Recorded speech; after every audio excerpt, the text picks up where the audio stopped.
আসসালামু আলাইকুম, কেমন আছেন সবাই?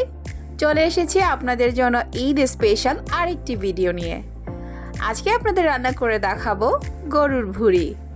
এই খাবারটি খুবই জনপ্রিয় একটি খাবার। এটা খুবই সুস্বাদু খাবার, কিন্তু রান্না করতে বেশ ঝামেলা। তাই আমরা অনেকেই বাসায় এটা রান্না করতে চাই না। আমি আজকে খুব সহজ পদ্ধতিতে আপনাদের এটা তৈরি করে দেখাবো। প্রথমেই বাজার থেকে আমি 8 কেজি ওজনের এই ভুঁড়িটা নিয়ে এসেছি। এখন এটাকে আমি ছোট ছোট টুকরো করে ভাগ করে নিব। এবার ফুটন্ত পানিতে সেই টুকরোগুলো দিয়ে চামচ দিয়ে আঁচড়ে নিলেই সহজে ময়লাটা পরিষ্কার হয়ে যাবে। আপনাদের সাথে ছোট্ট একটা টিপস শেয়ার করছি। এই ভুঁড়িটা বাজার থেকে আনার পরে আমি কিছুক্ষণ নর্মাল ফ্রিজে রেখে দিয়েছিলাম। 3-4 ঘন্টা পরে আমি যখন এটার প্রসেস শুরু করেছি, দেখেন ফুটন্ত পানিতে দেওয়ার পরে ভুঁড়িগুলো খুব সহজেই পরিষ্কার হয়ে গেছে। এখন আমি পরিষ্কার পানি দিয়ে এটাকে ভালো করে পরিষ্কার করে নিচ্ছি।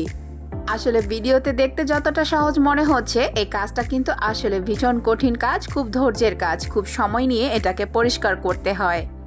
বাজারে অনেক সময় চুনে ভেজানো পরিষ্কার সাদা এরকম ভুঁড়ি পাওয়া যায়, তবে আমি সেটা কখনোই আনি না। পরিষ্কার করার পরে আমি এইভাবে ছোট ছোট করে সাইজ করে নিয়েছি। আমি একবারে অনেকগুলো এভাবে ফ্রোজেন করে রাখি। এবার আমি হলুদের পানিতে যেটুকু পরিমাণ রান্না করব ওইটুকু একটু সেদ্ধ করে নিয়েছি। এই ক্লিপটা ভুলবশত আমার রেকর্ড হয়নি। হলুদের পানিতে সেদ্ধ করে নিলে গোবরের যে গন্ধটা থাকে সেটা চলে যায়। এবার চলুন রান্নার প্রসেস শুরু করা যাক। একটা প্যানের মধ্যে আমি প্রায় 2 কাপ পরিমাণ সয়াবিন তেল দিয়ে দিলাম। এখন সেই প্যানটা আমি খুব ভালো করে গরম করে নিয়ে সেখানে 1 কাপ পরিমাণ পেঁয়াজ কুচি দিয়ে দিব। পেঁয়াজ কুচিটা খুব ভালো করে নেড়ে চেড়ে নিব। ভুঁড়ি রান্নার অনেক রকমের পদ্ধতি আছে, এক একজন এক একভাবে রান্না করে, তবে আমি আজকে যেভাবে রান্না করছি আমার কাছে এই পদ্ধতিটি সবচেয়ে সহজ মনে হয়, আর সবসময় আমি এভাবেই রান্না করি। এই পর্যায়ে আমি 4 টেবিল চামচ পরিমাণ আদা রসুনের পেস্ট দিয়ে দিব। কোরবানি ঈদের সময় গরু কিংবা খাসির ভুঁড়ি রান্না করা হয় নানানভাবে। বছরের অন্যান্য সময় অনেকে ভুঁড়ি খান পছন্দ করে। গরম গরম ভুঁড়ির স্বাদ অতুলনীয়। এই পর্যায়ে 2 চা চামচ হলুদের গুঁড়ো, 2 চা চামচ শুকনো মরিচের গুঁড়ো, 2 চা চামচ ধনিয়ার গুঁড়ো দিয়ে নেড়ে চেড়ে নিব। এই পর্যায়ে লবণ দিয়ে দিব স্বাদ মতো। গরুর ভুঁড়ি খাওয়ার উপকারিতা রয়েছে অনেক। প্রোটিনের পাশাপাশি প্রয়োজনীয় অন্যান্য পুষ্টিগুণে ভরপুর। এখানে সামান্য পানি দিয়ে দিব, না হলে আমার শুকনো মশলাগুলো পুড়ে যাবে। এই পর্যায়ে আমি দিয়ে দিব 3-4টি তেজপাতা, 3-4 টুকরো দারুচিনি এবং 4-5টি এলাচ। এখন আমি মশলাগুলো খুব ভালো করে কষিয়ে নিব। যখন দেখব মশলা থেকে তেল ছেড়ে দিয়েছে, তখন আমি আমার সেদ্ধ করে রাখা ভুঁড়ির অংশটুকু প্যানের মধ্যে দিয়ে দিব এবং খুব ভালো করে নেড়ে চেড়ে নিব। বিশেষজ্ঞরা বলেছেন পরিমিত পরিমাণে ভুঁড়ি খেলে আমাদের স্বাস্থ্য রক্ষায় এটি দারুণভাবে কাজে আসে। সেলিনিয়াম একটি চমৎকার উৎস ভুঁড়ি থেকে আসে। ডায়েটে পর্যাপ্ত সেলিনিয়াম থাকলে হৃদরোগ, বন্ধ্যাত্ব এবং আর্থ্রাইটিস ঝুঁকি কমে। মাংসের চাইতেও ভুঁড়িতে কোলেস্টেরলের মাত্রা অনেক বেশি থাকে।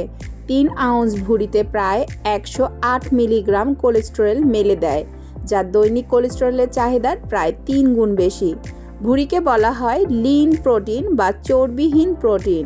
শরীরকে ক্ষতিগ্রস্ত টিস্যু মেরামত করতে এবং পেশি তৈরি করতে এটি সাহায্য করে। 3 আউন্স পরিমাণ ভুঁড়িতে 10 গ্রাম প্রোটিন থাকে, যা দৈনিক গড় চাহিদার প্রায় 20%।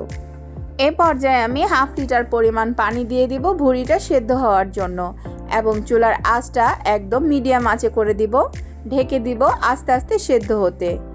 চলে এসেছি আধা ঘন্টা পরে। পানিটা মোটামুটি টেনে গিয়েছে। এই পর্যায়ে ভুঁড়িটাও মোটামুটি সেদ্ধ হয়ে গেছে। এখন এখানে আমি দিয়ে দিব কিছু কাঁচা মরিচ আর 3টা শুকনো মরিচ।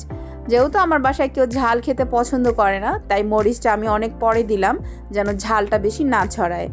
এই পর্যায়ে দিয়ে দিলাম 1 টেবিল চামচ পরিমাণ গরম মশলার গুঁড়া। এরপরে দিয়ে দিব 1 টেবিল চামচ পরিমাণ জিরার গুঁড়া।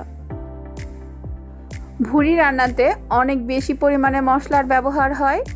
এই পর্যায়ে দিয়ে দিব 1 টেবিল চামচ পরিমাণ কেওড়ার জল। কেওড়ার জলটা কিন্তু এই রান্নাটাকে অনেক বেশি ফ্লেভারফুল করে। এই পর্যায়ে দিয়ে দিব আমি কিছু পেঁয়াজের বেরেস্তা। পেঁয়াজের বেরেস্তাও কিন্তু ভুঁড়ির স্বাদটা অনেক বেশি বাড়ায়।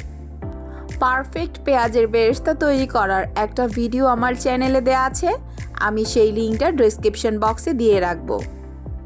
এখন কিছুক্ষণ আমি চুলার আঁচটা কমিয়ে ভালো করে নেড়ে চেড়ে ভুঁড়িটাকে ভাজা ভাজা করে নিব। আমার কাছে ভাজা ভাজা ভুঁড়িটা খেতে ভালো লাগে। চাইলে আপনারা হালকা ঝোল রাখতে পারেন অথবা আপনার যেমন প্রয়োজন তেমনটাই করতে পারেন। গরুর ভুঁড়ি রান্না কিন্তু প্রায় হয়ে গেছে। কালারটা কিন্তু খুবই সুন্দর হয়েছে। গরুর ভুঁড়ির গা থেকে এখন তেল ছেড়ে দিয়েছে, তার মানে এটা ভাজা ভাজা হয়ে গেছে। এটা এখন খাওয়ার জন্য রেডি।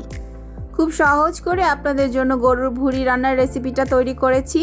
চাইলে এবার ঈদে আপনারাও কিন্তু গরুর ভুঁড়িটা রান্না করে খেতে পারেন। রান্না করে খেয়ে জানাবেন কেমন হয়েছে। ভিডিওটি ভালো লাগলে লাইক, কমেন্ট এবং শেয়ার করবেন। আর নতুন হয়ে থাকলে সাবস্ক্রাইব করবেন। আল্লাহ হাফেজ।